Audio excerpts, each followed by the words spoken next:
Assalamualaikum. Waalaikumsalam. Silakan nasi Ibu. Nasi Ibu coba. Ibu Titi. Oke, Ibu. Kenalin Ibu, saya Jihan, petugas gizi di Puskesmas Muara Lanjutan. Ada yang bisa saya bantu? Ini saya mau kontrol Bu. Anak saya kan habis dirawat di rumah sakit. Disuruh kontrol ulang katanya ke puskes. Oh, siap. Nama anak Ibu siapa, Bu? Abdul. Oh, Abdul. Abdul umurnya berapa, Bu? 2 tahun Bu. 2 tahun. Kemarin dari rumah sakit ada keluhan sakit apa, Ibu? Kemarin itu katanya gizi buruk Bu Abdul. Gizi buruk. Sebelum ke rumah sakit berat badan Abdul berapa, Ibu?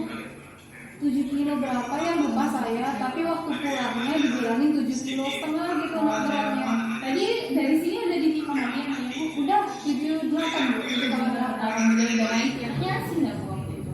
Asli 6 bulan. Asinya 6 bulan. Terus habis dikasih asi gimana, Bu? Waktu itu kan 6 bulan ASI full ya. Habis 6 bulan itu 2 bulan saya kasih bubur, tapi bubur Promina. Oh, bubur Promina. Itu pun dia cuma 2-3 sendok gitu sekali makan. Udah kayak nggak mau lagi, udah nggak saya kasih lagi. Itu sampai umur berapa, Bu, anaknya? Sampai umur 8 bulan. Sampai umur 8 bulan. Setelah dari kasih Promina itu?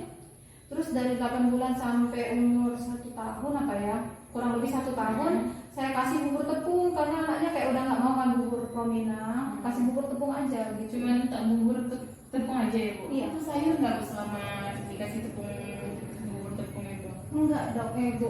Waktu umur 18 sampai 1 tahun itu dia cuma makan bubur tepung aja. Terus baru saya kasih lauk itu umur 11 bulan atau 1 tahun ya, setelah makan tepung aja itu kayaknya udah nggak mau lagi anaknya. 2-3 sendok udah. Sehari itu cuma 2 sampai 3 kali makannya, nggak enak.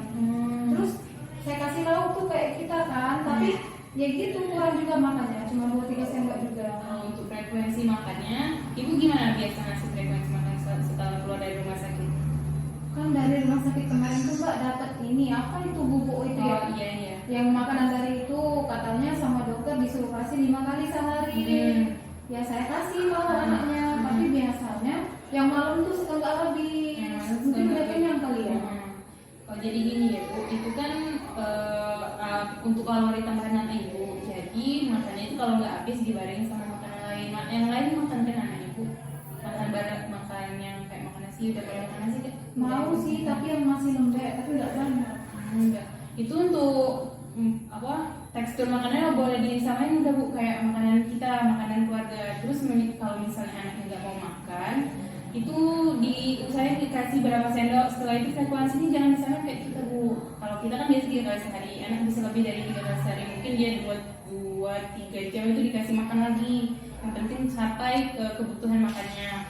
Terus Ibu untuk yang nggak habis itu Ibu ajar yang lain, Bu, dibarengin makan itu kan cairan kan, Bu, ya, kayak susu ya, Bu, ya. Nah, dari situ kita kasihnya bareng habis makan kayak susu atau dicampurin makanan langsung juga nggak apa-apa. Cuma itu ditingkatkan lagi untuk pemberian makanannya pelan-pelan, nggak apa-apa, Bu. Yang penting cukup gizinya. Jadi gizi itu di sini ada yang namanya lauk pauk.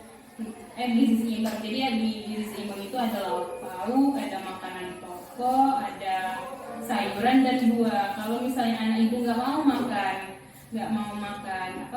makan nasi, kita bisa ganti di sini, Bu, pakai ini, pakai ubi juga nggak apa-apa.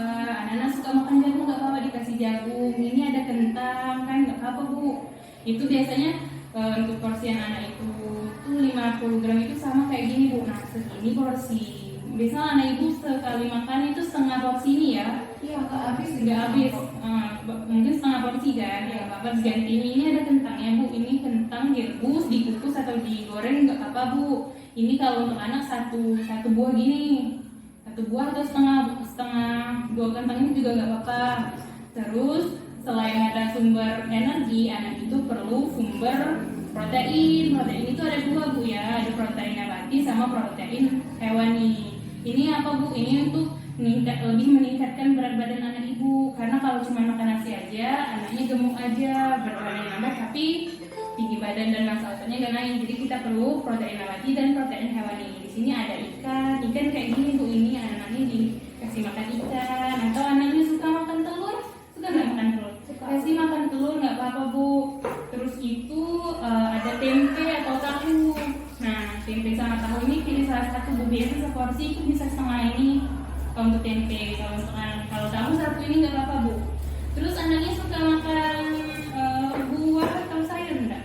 Nggak pernah bu.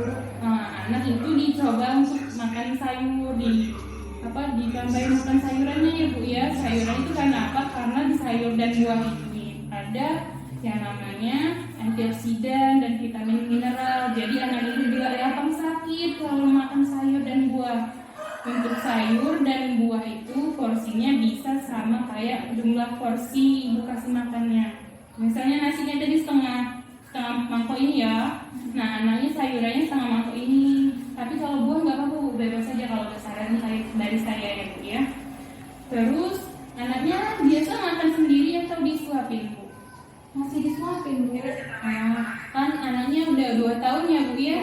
Kalau udah 2 tahun kita ajak makan bareng-bareng sama bapak, sama ibu. Ajak makan bareng-bareng itu juga bisa stimulasi untuk perkembangan otak anaknya bu. Gak apa-apa berantakan, jangan dimarahin, namanya anak-anak namanya belajar ya bu ya. Terus untuk buahnya gimana bu? Kan susah bu beli ini ya. Untuk buah saya itu kan bu, udah habis untuk kebutuhan sehari-hari aja gitu, kerja suami kan supir. Apa bisa gitu kalau diganti buah lain selain melon, mahal gitu kan bu harus beli. Kalau kita ini kan Indonesia nih wilayah tropis ya bu ya, sumber makanan itu banyak. Di sekitar rumah itu ada tanaman apa kira-kira untuk buah? Ada pisang. Ada pisang. Pisang nggak apa-apa dikasih pisang bu. Ada papaya ada bu. Ada kebun tetangga. Ya papaya itu cairannya tadi serat sisa dikit ya kalau Iya. tiap malam. Nah itu bisa dibarengin sama makanan lain bu. Kalau misalnya nggak mau, mungkin emang udah kenyang anaknya, tapi sebelum tidur lagi itu bisa dikasihkan lagi anaknya, diusaha dihabisin 5 kali sehari dengan porsi yang udah dikasih dari rumah sakit itu kan. Terus untuk makanannya anaknya ada makan yang nggak disukai nggak?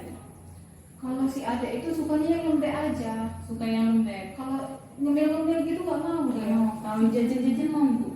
Agak kurang juga. Agak kurang, jadi makanan rumah aja Iya. begini ya. Jadi untuk makanan itu bervariasi ya bu harusnya. Misalnya ada mau makan baik ditingkatkan pelan-pelan teksturnya. Kalau misalnya kayak nasi cair itu biasanya agak dikurang lagi konsistensi airnya. Terus tuh kalau makanan anak itu harus seimbang bu. Ibu tahu makanan seimbang nggak? Jadi makanan seimbang itu harus ada lauk, ada sumber energinya kayak nasi kan kalau kita. Terus ada lauk pauk, sayur dan buah ya bu. Buah-buahan tadi kalau yang di sekitar rumah ada pepaya, nggak apa-apa bu dikasih pepaya. Terus kalau ada pisang dikasih pisang nggak apa-apa. Terus untuk anaknya suruh pegang sendiri makanannya itu biar ada respon dari tangannya kan, kita lihat perkembangan dari anaknya ya bu ya. Ada lagi bu yang mau ditanya? Udah bu. Oh ya, oke. Untuk selanjutnya nanti datang lagi ya bu untuk 1 minggu ke depan kesini lagi, anaknya kita timbang lagi. Terus jangan lupa bu yang tadi dibilang yang untuk yang dari dokter yang saya itu sama makannya juga ada nih tingkatin lagi. Kalau misalnya yang susah makan, ibu bisa ngajak teman-temannya atau sama ibu sama bapak kalau bisa ya untuk meningkatkan nafsu makan